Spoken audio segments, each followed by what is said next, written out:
안녕하세요. 손가락 복음 선계 지휘자 강사입니다. 오신 것을 진심으로 환영하며 해피 바이블을 열어가도록 하겠습니다. 오늘 증거드릴 말씀의 제목은요. 839강 1600 스타디온의 퍼진 피라는 제목으로 하나님의 말씀을 나눠보는 시간을 갖도록 하겠습니다. 계시록 14장 20절을 보시게 되면 성 밖에서 그 틀이 밟히니 그 틀에서 피가 나서 말굴레까지 닿았고 1600 스타디온에 퍼졌더라 라고 말씀에 기록되어 있습니다. 오늘 제목 말씀에 보면은 스타디온이 나왔는데요. 이 스타디온은 길이를 측정하는 그러한 단위이고요. 1600 스타디온에 퍼진 피가 나왔는데 1 스타디온은 192m, 약으로 192m가 됩니다. 그러면 1600 스타디온 곱하기 192m를 하면 30만 7,200m가 됩니다. 이거를 킬로미터로 환산을 하게 되면 약 307km가 되죠. 그래서 307km까지 이게 퍼진 피가 있는데 이거에 관해서 말씀을 다시 한번 보겠습니다.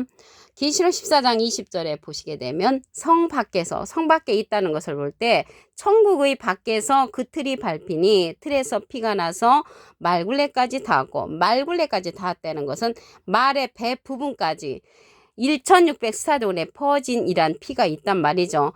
이러한 피는 틀에서 난다고 했잖아요. 이 틀이 어떠한 틀인가 보도록 하겠습니다. 계시록 14장 19절을 보시게 되면 천사가 낫을 땅에 휘둘러 땅에 포도를 거두어 하나님의 진노의 큰 포도주 틀에 던짐에 진노의 큰 포도주 틀에 던지니까 피가 났단 말이죠. 그러면 이 포도를 넣으면은 포도즙이 나와야 되는데 피가 났다는 것을 볼 때 여기 사람이라는 것을 알 수가 있습니다.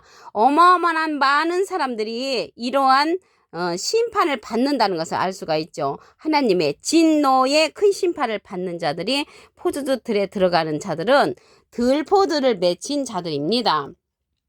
이사야 5장 2절을 보시게 되면 땅을 파서 돌을 제하고 극상품 포도나무를 심었었도다. 좋은 포도 맺기를 바랐더니 들풀을 맺혔도다 라고 말씀에 기록되어 있습니다. 예수님은 참 포도나무시죠. 요한복음 15장 1절에 보시게 되면 내가 참 포도나무요 내 아버지는 그 농부라고 했습니다. 그래서 예수님은 참 포도나무 극상품 포도나무였는데 들포도를 맺혔기 때문에 이 들포도 맺힌 자들이 하나님의 진노의 큰 포도주 틀에 들어간다는 것을 말씀을 통하여 알 수가 있습니다. 이러한 자들은 무성한 포도나무 열매가 되는 거죠. 호세아 10장 1절에 보시게 되면 이스라엘은 열매 맺은 무성한 포도나무라 그 포도가 열매가 많을수록 제단을 많게 하며 그 땅이 아름다울수록 주상을 아름답게 하도다. 그래서 이러한 들포도 맺힌 자들은 주님을 아름답게 하는 것이 아니라 주상, 우상을 아름답게 하는 그러한 자들이라는 것을 말씀을 통하여 알 수가 있습니다. 호세아 10장 2절에 보시게 되면 저희가 두 마음을 품었으니 이제 죄를 받을 것이라. 하나님이 그 제단을 쳐서 깨치시며 그 주상을 허르신다고 말씀에 기록되어 있습니다. 주상을 허는 그러한 하나님의 역사가 있게 되는 것이고요. 신명기 16장 22절에 보시게 되면 자기를 위하여 주상을 세우지 말라고 했습니다. 그래서 여호와께서는 그 주상을 미워하신다고 했습니다. 이러한 주상을 아름답게 하는 그 들포들을 맺힌 자들이 하나님의 진노의 큰 포도주 틀에 들어가서 피가 1600 스타디온에 퍼지는 엄청 많은 숫자들이 심판을 받는다는 것을 알 수가 있습니다. 기록된 말씀대로 이루어지기 때문에 이 엄청난 사건들이라 할지라도 엄청난 말씀대로 이루어지긴 그러한 것을 위하여 이렇게 전달해 드리는 것입니다. 신명기 32장 33절을 보도록 하겠습니다. 그들의 포도주는 뱀의 독이요 독사의 악독이라고 했습니다. 뱀의 독이 되고 독사의 악독이 되는 것은 그들의 말씀이라는 거죠. 어떤 자들의 말이냐면 들포도를 맺힌 자들의 그러한 말씀이라는 것을 알 수가 있고요. 신명기 32장 32절에 보시게 되면 그들의 포도나무는 소돔의 포도나무요. 예수님은 참 포도나무인데 소돔의 포도나무라고 했고요. 고모라밭의 소산이라 그들의 포도는 쓸개 포도라고 했습니다. 쓸개 포도는 맛이 쓰죠. 쓴 말씀을 내는 자들이 들포도를 맺힌 자들로서 1600스타돈에 퍼지는 그러한 피해, 그러한 진노의 포도주 틀에 밟히는 그러한 심판을 받는다는 것을 알 수가 있습니다. 예수님 당시 때 이러한 들포도를 맺힌 자들은 뱀들 독사로서 출현을 했죠. 마태복음 23장 33절을 보시게 되면 뱀들아 독사의 새끼들아 너희가 어떻게 지옥의 판결을 피하겠느냐. 예수님 당시 때 예수님의 반대편에 섰던 들포도를 맺힌 자들을 향하여 이 뱀들이고 독사라고 욕을 했습니다. 이들은 지옥의 판결을 피할 수 없는 자들이죠. 이 뱀들하고 독사를 가리켜서 계시록 20장 2절에 보시게 되면 용을 잡으니 곧 옛뱀이요 마귀요 사단이라고 했습니다. 옛날에 뱀 창세기 때 여자를 꾸렸던 그런 뱀, 또 마귀요 사단이라고 했습니다. 이 마귀가 사람이죠. 요한복음 6장 70절에 보시게 되면 예수께서 대답하시되 내가 너희 12를 택하지 아니하였느냐. 그러나 너희 중에 한 사람은 마귀니라. 마귀라니까 우리는 무슨 영체로서 뿔 달리고 이러한 거를 생각을 했는데 이 마귀가 사람 마귀라고 라는 것을 알 수가 있고요. 뱀들이고 독사라는 것을 알 수가 있습니다.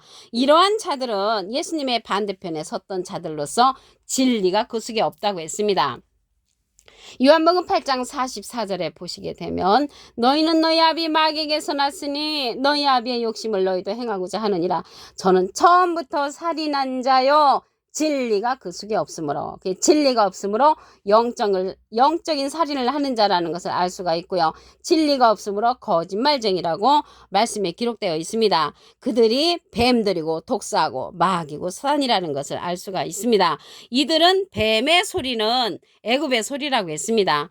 예레미야 46장 22절을 보시게 되면 애굽의 소리가 뱀의 소리 같으리니 이는 그들의 군대가 벌목하는 자같이 도끼를 가지고 올 것이라고 했습니다.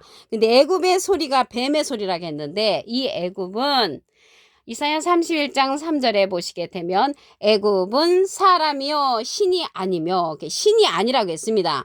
그런데 이러한 뱀들이 예수님 당시 때 하나님은 지독하게 잘 믿었던 그러한 자들이죠. 근데 이러한 애굽의 소리가 뱀의 소리라고 하는 것을 볼 때 이 뱀들이 유혹하고 꼬이는 자들로서 다시 계시록에 가서 또 출현을 합니다.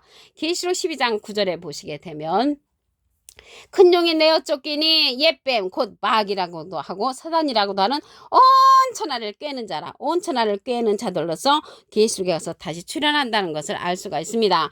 그러면 우리가 들포들을 맺힌 그러한 것에 거하지 않고 곡식으로서 추수하는 자가 있습니다. 계시록 14장 16절을 보시게 되면 구름 위에 앉으시니가 낯을 땅에 휘두르매 곡식이 거두어지니라. 그래서 우리는 곡식으로서 추수함을 받으려면 구름 위에 앉으시니를 쫓아가야 그 말씀의 낫으로 추수함을 받을 수가 있습니다. 이자는 계시록 14장 14절에 보시게 되면 내가 보니 흰 구름이 있고 구름 위에 사람의 아들과 같으니 사람은 한문으로 하면 인이고요. 아들은 자잖아요. 인자 같은 이가 앉았는데 그 머리에는 금면류관이 있고 그 손에는 이한낫을 가졌다고 했습니다.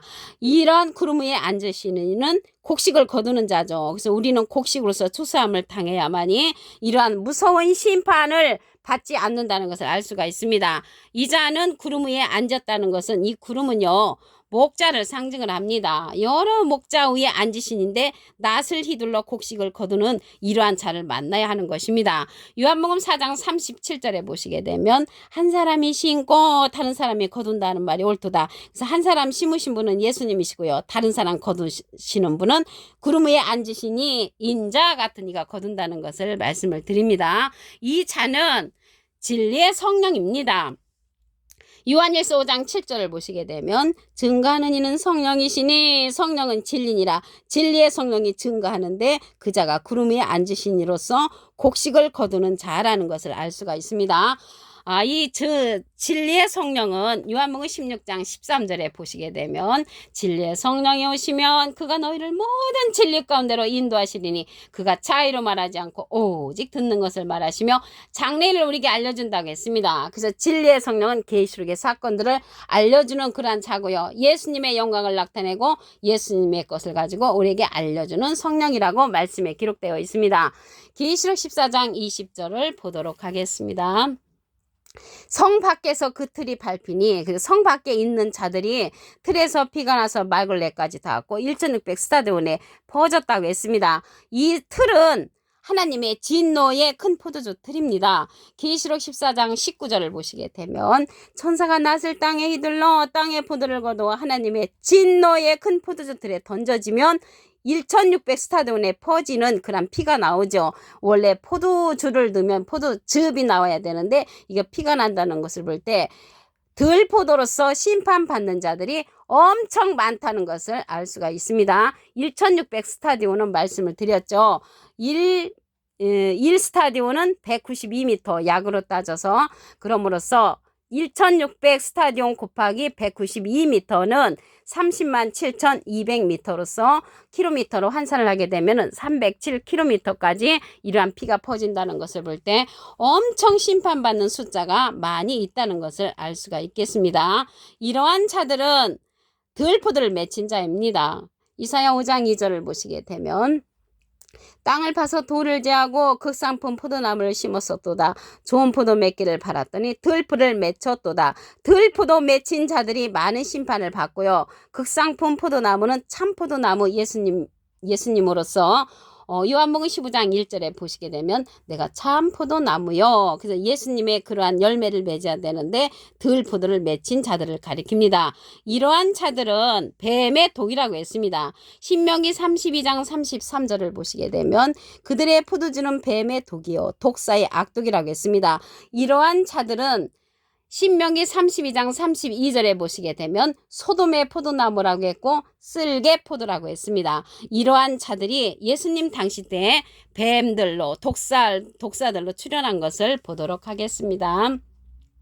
마태복음 23장 33절을 보시게 되면 뱀들아 독사의 새끼들아 너희가 어떻게 지옥의 판결을 피하겠느냐. 지옥의 판결을 피할 수 없는 이러한 뱀들 독사는 예수님은 진리로서 이 세상에 보내셨는데 비진리로서 보낸 그러한 자들이 이 뱀이고 독사고 애굽의 소리라고 했습니다. 예레미야 46장 22절에 보시게 되면 애굽의 소리가 뱀의 소리 같으리니 이는 그들의 군대가 벌목하는 자같이 도끼를 가지고 올 것이라고 했습니다. 애굽의 소리라는 것은 애굽은 이사야 31장 3절에 보시게 되면 애굽은 사람이요 신이 아니라고 했습니다. 신의 말씀을 전달하는 것이 아니라 세상의 소리를 전달하는 자들이 뱀의 소리라는 것을 알 수가 있습니다. 그러면 우리가 이 시대에 곡식으로서 거둠을 당해야 되겠죠. 계시록 14장 16절을 보도록 하겠습니다. 구름 위에 앉으시니가 낯을 땅에 휘두르매 곡식이 거두어지니라. 그래서 곡식으로서 거둠을 당하려면 구름 위에 앉으시니를 만나야 합니다. 이 구름 위에 앉으시니는 계시록 14장 14절에 보시게 되면 내가 보니 흰 구름이 있고 구름 위에 사람의 아들과 같으니 사람은 한문으로 하면 인이고요. 아들은 자입니다. 예수님하고 비슷한 이가 앉았는데 그 머리에는 금면류관이 있고 그 손에는 이한 낫을 가졌다고 했습니다. 말씀의 낫자로서 추수하는 자가 구름 위에 앉으시니 곡식을 거두는 자라는 것을 알 수가 있습니다. 이 자는 거두는 그러한 자로서 예수님은 심으셨고 요한복음 4장 37절을 보시게 되면 한 사람이 심고 다른 사람이 거둔다는 말이 옳도다. 예수님이 심으셨다는 내용은 마태복음 13장 37절에 보시게 되면 좋은 씨를 뿌린 이는 인자요 예수님이시고요. 다른 사람이 거둔다는 것은 구름 위에 앉으시니가 곡식을 거둔다는 것을 볼 때 우리는 구름 위에 앉으시니를 만나야 될 줄로 믿습니다. 이 자는 예수님을 증거하는 자로서 진리의 성령이라고 했습니다. 요한일서 5장 7절을 보시게 되면 증거하는 이는 성령이시니 성령은 진리니라. 그래서 진리의 성령이 예수님을 증거해 주는데 이 진리의 성령은 요한복음 16장 13절에 보시게 되면 진리의 성령이 오시면 그가 너희를 모든 진리 가운데로 인도하시리니 그가 자의로 말하지 않고 오직 듣는 것을 말하시며 장래일을 우리에게 알려준다고 했고요. 예수님의 영광을 나타내고 예수님의 것을 가지고 우리에게 알려주신다고 했습니다. 예수님은 비둘기 같은 성령을 받으셨죠. 그래서 이 시대는 증거하느니 구름 위에 앉으시니 이 거두는 자를 만나서 곡식으로 거둠을 당하기를 바라겠습니다. 오늘 839강 1600 스타디온에 퍼진 피라는 제목으로 하나님의 말씀을 나눠보는 시간을 가졌습니다. 감사합니다.